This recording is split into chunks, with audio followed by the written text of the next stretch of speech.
Hello everyone, John Rogers here. Today we're diving into a fascinating topic that has captured the imaginations of many: personal flight. Imagine a world where you could simply hop into your own aircraft and soar through the skies, bypassing all the traffic and congestion below. Sounds like a dream, right? Well, let's explore this intriguing idea together.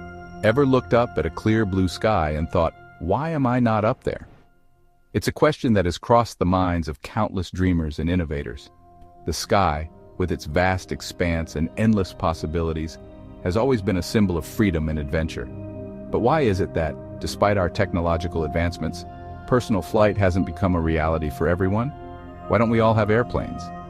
It's a question that seems simple on the surface but is actually quite complex. The idea of personal flight has been around for over a century, with inventors and visionaries constantly pushing the boundaries of what's possible. Yet here we are, still relying on cars for our daily commutes. It seems like a simple question, but the answers are multifaceted. There are numerous factors to consider, from the technological challenges to the economic implications. Building a personal aircraft that is safe, affordable, and easy to operate is no small feat. And then there's the issue of air traffic control and ensuring that our skies don't become as congested as our roads. We use cars every day. Why not planes? Cars have become an integral part of our lives, offering convenience and flexibility. But imagine if we could take to the skies instead. No more traffic jams, no more waiting at red lights. Just the open skies and the freedom to go wherever you please. Let's be honest, the thought of soaring above traffic is appealing. The idea of gliding effortlessly over the city, with a bird's-eye view of the world below, is incredibly enticing. It's a vision of the future that many of us have dreamed about at some point in our lives. No more red lights, just open skies. The freedom to travel without the constraints of roads and traffic is a tantalizing prospect. But what would it take to make this dream a reality? What are the hurdles we need to overcome to bring personal flight into the mainstream? In the early days of aviation, many believed this was the future. Pioneers like the Wright brothers and Amelia Earhart paved the way for modern aviation, and their achievements sparked a wave of innovation and excitement. People envisioned a world where personal aircraft would be as common as cars, revolutionizing the way we travel. Join me as we explore why personal planes haven't quite become as common as cars. We'll delve into the history of personal flight, examine the technological advancements and challenges, and consider the future possibilities. Together, we'll uncover the reasons behind the allure of personal flight and what it might take to turn this dream into a reality. So, buckle up and get ready for an exciting journey into the world of personal aviation. Imagine a world where airplanes are as common as bicycles. Picture a sky filled with small, nimble aircraft darting around like birds, while people on the ground go about their daily lives, much like they do today with bicycles. This vision of the future was not just a whimsical dream, but a serious prediction made by many early aviation enthusiasts. This was the dream of many early aviation enthusiasts. They gathered at air shows and meetings, their eyes filled with wonder and excitement as they watched the latest flying machines take to the skies. These pioneers were not just dreamers, they were inventors, engineers, and visionaries who believed that air travel would revolutionize the way we live and move.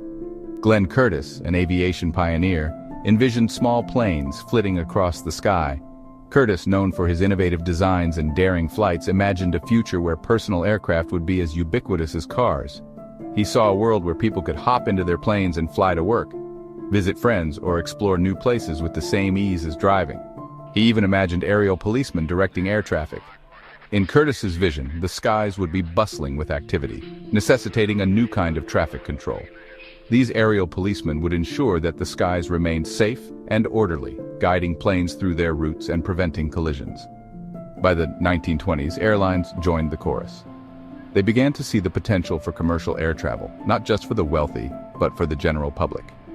Airlines started to advertise flights as a new, exciting way to travel, promising speed and convenience that trains and ships could not match.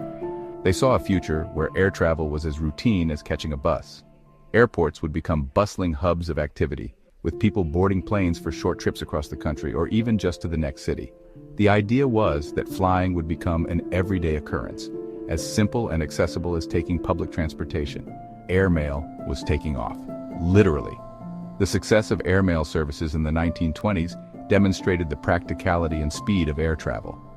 Letters and packages that once took days or weeks to arrive could now be delivered in a matter of hours.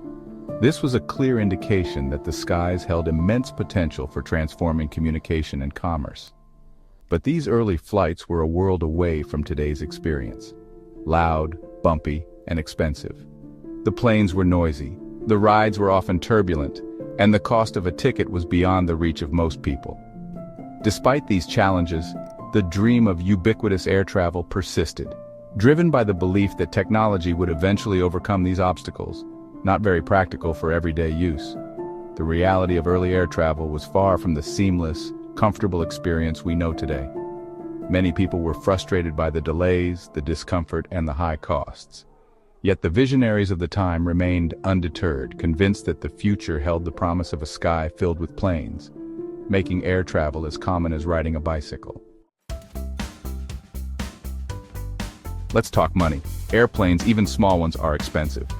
A new car can set you back a few $1,000s, a basic plane? Think tens of thousands at the very least, and that's just the start. Then there's insurance, storage, and unexpected repairs. Owning a plane is like having a high-maintenance pet. You love it, but it certainly eats into your budget. Unlike cars, airplanes are built to last for decades. They're designed for easy maintenance. Parts can be swapped out. Sounds good, right? Well, those parts are expensive. Regular inspections are mandatory. And let's not forget the engine overhauls every few thousand hours. These costs add up, making plane ownership a serious financial commitment. Section 5. The FAA says no. Navigating the labyrinth of aviation regulations. Safety first.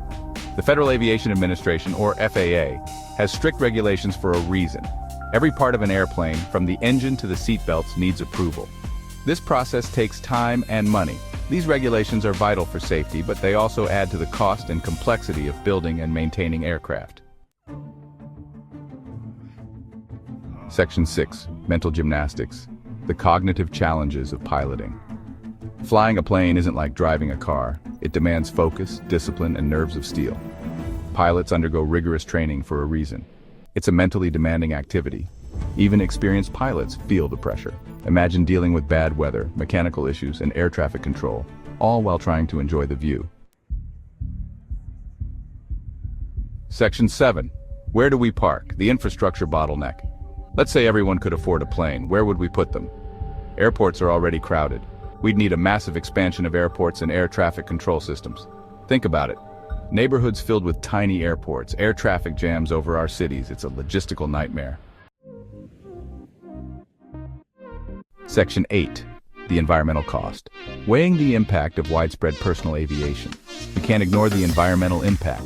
More planes mean more emissions. Aviation already contributes to greenhouse gases. Imagine multiplying that by millions of personal aircraft. Finding sustainable solutions for aviation is crucial. Electric planes and alternative fuels offer some hope, but we're not there yet. Section 9. A future aloft? Emerging technologies and the future of personal flight. As we stand on the brink of a new era, the dream of personal flight is becoming more tangible. Imagine a world where the skies are filled with sleek electric airplanes and the hum of engines is replaced by the soft whir of electric motors. So, will we ever all have personal airplanes? It's hard to say. The idea of everyone owning a personal aircraft might seem far-fetched now, but consider how quickly technology has advanced in the past few decades. Just as smartphones have become ubiquitous, personal airplanes could one day be a common sight. But technology is always evolving. Every day, scientists and engineers are pushing the boundaries of what's possible. In laboratories around the world, breakthroughs are being made that bring us closer to the dream of personal flight. From advancements in battery technology to new materials that make aircraft lighter and more efficient, the future is being built piece by piece. Electric planes are becoming more viable. These aircraft are not only more environmentally friendly, but also quieter and more efficient. Companies are already testing electric planes for short regional flights, and it's only a matter of time before they become a common mode of transportation. Autonomous flight is on the horizon. Imagine a world where you can simply input your destination, and your personal aircraft takes you there without any need for a pilot. Autonomous technology is advancing rapidly, And it's not hard to envision a future where personal air travel is as simple as hailing a rideshare today. Maybe one day, personal air travel will be commonplace. The skies could be filled with personal air vehicles, zipping from place to place, making long commutes a thing of the past. Cities could be designed with vertical takeoff and landing pads, integrating air travel seamlessly into our daily lives. For now, I'm content to marvel at the wonder of flight. The sight of an airplane soaring through the sky still fills me with awe. It's a reminder of how far we've come and how much further we can go.